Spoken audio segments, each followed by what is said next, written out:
I have zero love for the NAACP and urban leagues and institutions like that, because if their goals were exactly what they said their goals were, they wouldn't have to exist. But if they didn't exist, they couldn't keep making money. So they are just as bad when it comes to the dismay and the destruction and the chaos in the quote unquote black community as any white supremacy or anything else like that. So we have this article from the Brookings Institute, an institute that I'm pretty sure is very solid and credible in the intellectual space. And I can call it in the short title for this article is Duh. All right. The Inheritance of Black Poverty. It's All About the Men. This was written by Scott Winship, Richard Reeves, and Catherine Guyot in March of 2018. Now, really quickly, when it comes to the term black, I feel like Samuel L. Jackson in Pulp Fiction, you know? Black ain't no country I've ever heard of. They speak English in black, you know? It's not. It's not an ethnicity. It isn't a nationality. It is literally just a government category. So descendants and, you know, migrants alike all funnel into that category. And I'm not sure how nuanced it is, but when they speak of black Americans, they wrap up everybody who isn't who's darker than a brown paper bag, you know? So let's get into this. Black Americans born poor are much less likely to move up the economic ladder than those in other racial groups, especially whites. Why? Many factors are at work, including educational inequalities. Okay, stop right there. Charter schools are a scam. All right. It's the way I normally describe it is the old con, where the guys would come through a neighborhood, they break into a couple houses and then come back around in the neighborhood and sell them security systems. That's exactly how charter schools got it to be so prominent, particularly in urban America. Neighborhood effects. Yes. A lot of the legislation and policy, i.e. the drug war and the no man in the house rule, really went a long way into making our communities and the collective as a whole way worse off. Workplace discrimination. It's hard to work. LaQuisha Nanda is going to have a little bit harder time getting work than Tiffany, you know, or Jerquavius is gonna have a bit more of an issue than Scott, right? Parenting. Oh my God, parenting. It went from like the 60s where you had the strong black families to now it has been just dismantled. And if you want to know why, look into any of the reasons just given before. Access to credit. Yeah, that's not good. Rates of incarceration. Once again, look to the drug war and so on. Black men stuck in poverty. Chetty's latest. But biological sex, because gender is nonsense, is a big part of the story too, as detailed in a new paper from the Equality Opportunity Project, Race and Economic Opportunity in the United States, an intergenerational perspective by Raj Chetty, Nathaniel Hendren, Maggie Jones, and Sonia Porter. As always, there is a huge amount of data and analysis in the new paper, but the big finding is that race gaps in intergenerational mobility largely reflect the poor outcomes for black men. The report is another contribution to the growing literature showing that race gaps in the intergenerational persistence of poverty are in large part the result of poor outcomes for black men. Specifically, Chetty et al. Show that black men born into low-income parents are much more likely to end up with a low individual income than black women, white women, and especially white men, as they are right. Okay, what do you mean, and especially? I mean, the discrepancies are the discrepancies, you know, like the issues are the issues. And I don't think that comparing oneself to, you know, comparing these groups and particularly dragging in all of the outside factors of which you speak, yet nobody wants to do anything about, plays far more of a role. It really does. Socioeconomic status plays far more of a role. As they write, we conclude based on the preceding analysis that the black-white intergenerational gap in individual income is substantial for men, but quite small for women. It is important to note, however, that this finding does not imply that the black-white gap in women's individual incomes will vanish with time. This is because black women continue to have substantially lower levels of household income than white women, both because they are less likely to be married and because black men earn less than white men. So, to tighten up what they said, because the black man, on paper at least, because I know tons of drug dealers that are doing great. The black man, because his on paper income is so much lower, it's like these issues won't get solved, won't get fixed. Like, it's impossible to fix them, because ultimately a lot of it comes down to individual choices. And when you have the environments that have been created for these people so prevalent and so, plentiful, then yeah, the statistics won't change, and a culture plays a huge role in it. But we're kind of done with that, because I don't want this video to be forever, and I don't want this video to be about that. But the reason I call that article "duh" is because this is what's been taking place since the 70s. We have a CBS report right here that I want to get into, and I'm going to show you exactly how what's taken place here. And this is after the Civil Rights Act and everything else like that. What's going on here, how this spread throughout the entire country. So let's get into it.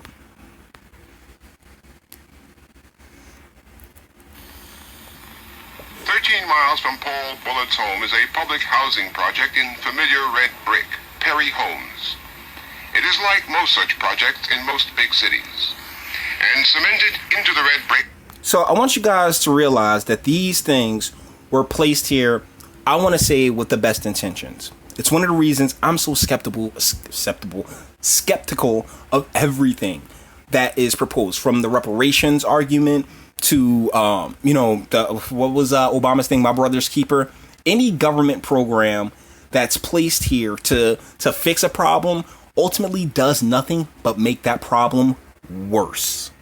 Are a series of public policies that work against the children of the poor. Because housing for the poor is scarce, the 1,100 apartments hold not the officially registered 6,000, but with unofficial residents, relatives, and friends, more like 8,000. Because mothers travel up to 4 hours a day to work in downtown office buildings or suburban homes, their children are left to care for each other or for themselves. Drug abuse is rampant. And that's, like I said, this can be, I believe this place is in Georgia, but this can be tied to almost any urban black community. And this is back when these places were actually black. Now they really are the melting pot now, aren't they? But back then, in the 70s, it was mostly ADOS, descendants of American slaves, who were driven into these areas. And unfortunately, because you're hearing here in the 70s how the single motherhood issue was so big. Now, it's exploded, and it's done absolutely nothing but gotten worse. And so, if you have all these examples of, oh man, single motherhood's really hard, then why do you have all these single mothers running around? What, about 50 some change years later? Family planning measures have lagged. There are many teenage mothers. Do you find that there is an incidence of... Now, you see, this is around the time, in the 70s, this was around the time when, according to some scholars, white feminism took hold in the black community. And before that, in the 60s and the 50s and 60s, sisters had the froze. Yet, we're sitting here looking at this big mom right here, and her hair straight, she's trying to get her hair straight as an arrow. Young girls becoming pregnant? Yes, we have a high rate of that too. At about what age? I used to say age 14, but I think I'm having to back up and say age 12. Wow. Okay, this is, wow, 12, and that's in 1973. So, what's that, like 1973? I'm not that great at math. 1985, that kid's where their parent is. And so you got a generation right there, 1985 to 1997. That's 2 generations. 1997 to, hold on, give me a second. 2003? I want to say 2003. 3 generations. So we're looking at like 4 or 5 generations now. And that's just 12 to 12. I will admit that these numbers vary, but in 1973 she was saying 12 years. Because the poor are shortchanged on education, it may take 2 years to get testing for a child with learning problems. And the Perry Homes schools have reading levels among the lowest in the city. Because Perry Homes was planned on a minimum budget, there are few places for children to play. Because of the same kind of planning, Perry Homes has no doctor, no dentist, no pharmacy. Nearby, there is a well baby clinic, but no sick baby clinic. And the sick must travel 12 miles to wait for attention at Grady Memorial Hospital. And partly because of the general rule that welfare is cut off if there is a man in the house, fathers are... Boom. Like, before you even get into it, this is what was done. And the difference is now everybody doing it. This isn't just something that's limited to the descendants of slaves. Now, this is something that, like, everybody's up on. Why do you think there's so many women and children at that border right there trying to get over? Why? Because they know they hit America, they hit the land of milk and honey for females. And yet somehow we're so oppressive. Somehow this country is just so bad and terrible for women. Come on, man. Miss Wee Wee with that nonsense. We've been holding the ladies down. And honestly, I have no problem with that. Like, let's be real. I have no problem with that because I ain't trying to do it. Like I ain't trying to be a baby daddy. I want to be somebody's husband. I want to have my child and I want to have my children with my wife and, have a house, raise our family, and die. That's it. It really is that simple.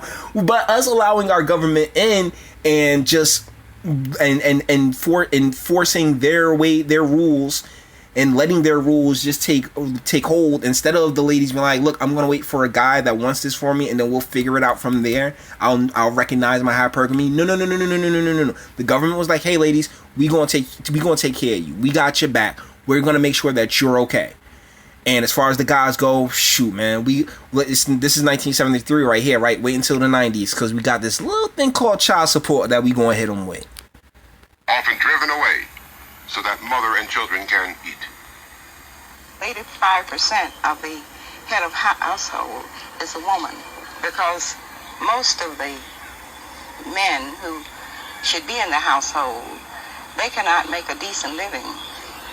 And of course it is better to know that a child will be fed 12 months out of the year than 3 months, which during the summer when construction work you can make a decent living. And boom. Like they knew exactly what they was doing by shortchanging these areas of economic opportunities in the first place. They sat there, planted them all right there, and said like, "Hey guys, we'll hook you up in the summer when you can build a few things for us. We can use you like workers, but past that, no, we're not gonna make sure that there's economic opportunities for you guys to eat. Nope, you gotta get rid of those guys. You gotta get those men up out of there." And thusly, and I hate the sound. This sounds a bit sexist, but time and time again, this has been shown to be the proof. Ladies aren't particularly good at getting to the destination. They're great at helping chart the course, but they're not particularly good for getting there in all cases. I mean, hashtag not all, but let's be real.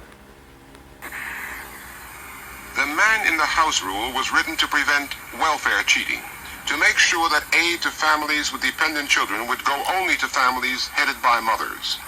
But the effect of the man in the house rule is to create for children an atmosphere of investigation and surveillance, and thus a prison farm is made. They're used to dealing with the police. They're used to going to jail. So thusly, we can sit there and we can privatize these prisons and have something for them. Make a constant stream of criminals and victims. the welfare system in its operation turns out to be a system to make life harder for children. The welfare system helps the disintegration of the American family. It offers money to families if the fathers will leave them and stay away, in that sense undoing the very stability of the family and taking away one of the two parents that children, of course, need. And boom. So in 2018, for them to be sitting there like, oh, it's the men. That's why I call it duh. Like, we've known this since this right here was a national report in 1973. Come on, fam. Miss me, man. That's ridiculous. It really is. And that's one of the things that they keep getting over on us. They keep playing us. They keep saying, oh yeah, we got you. Oh yeah, we got you. While psychologically engineering and maneuvering our ladies and our gentlemen both into two very specific roles. And it's freaking sad. It really is. And what I have seen, I'm afraid to say, all over the country is that the legal system works against the best kind of home for these children. We don't encourage parents to be at home with the children. We don't encourage mothers to feel that they can find their destiny as mothers. We take away, in many of the most vulnerable homes, fathers from those homes. We herd foster children together in institutions rather than trying to find decent homes for them. We don't tap the resources we have in communities and with respect to older people so that they can help out vulnerable homes. 1973, guys. 1973. Everything that's taken place since. You can't pretend to be surprised by this. We can't pretend like this isn't a real problem, and we can't continue to ignore it if we want to keep, if we want to go back to a semblance of Americana and what this country, you know, I mean, at least on paper, used to talk about all the time. Freedom, liberty, and, you know, working hard and being compensated properly for that hard work. Particularly when it comes to our guys. We gotta be more in the industry. We have to, without question. One of the things that frustrates me the most when it comes to urban elected officials is that they, like, I mean, all due respect, slower than molasses going down a tree in the middle of winter, you know? It's not, that sap ain't going to drop but so hard. It may not be molasses. I might messed up that analogy, but either ways, you think you get what I'm saying. They're not particularly quick. So as far as making sure that there's opportunity here, ample opportunity here, they're usually hamstrung themselves. Like here in New Jersey, man, like the mayors are usually beholden to the county heads. The county heads are the ones that really like run shit. You know, your municipality, nah, man, straight over his head, because they got to get the okay. They bend the knee every single moment of their lives. I do not envy them by any stretch of the imagination.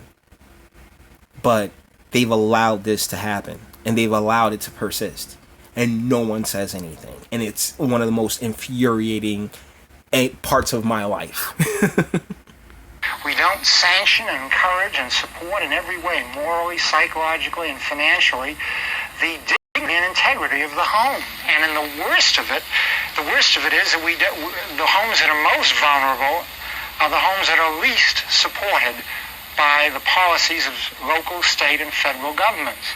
And no wonder then, out of these more vulnerable neighborhoods, we get an endless cycle of troubled, delinquent, wayward youth who grow up even more and become the lawbreakers of our society. Now, I don't know how you break this cycle except by starting out with young children. In the home. That's, guys, if there's anything that I can ever encourage more, is this all starts at home. We are in like the 5th, 6th generation of this madness, particularly here in the United States. So with that being said, I think this video is really run long enough. All the internet stuff. If you liked it, like it. Toss a sub if you enjoy my fantastic voice. Share, because sharing is caring. And seriously, YouTube is not going to pump my stuff out there like that at all. And speak. Let me know what you think in the comments. You know, I mean, the Brookings Institute, for the intellectual status that they have, that's a pretty dumb argument to be making in 2018. Because in 1973, this problem was seen. Yet, nothing in the subsequent 50 plus years nothing's been done to fix it. So let me know what you think in the comments. And until the next video. Oh, press play instead of pressing stop.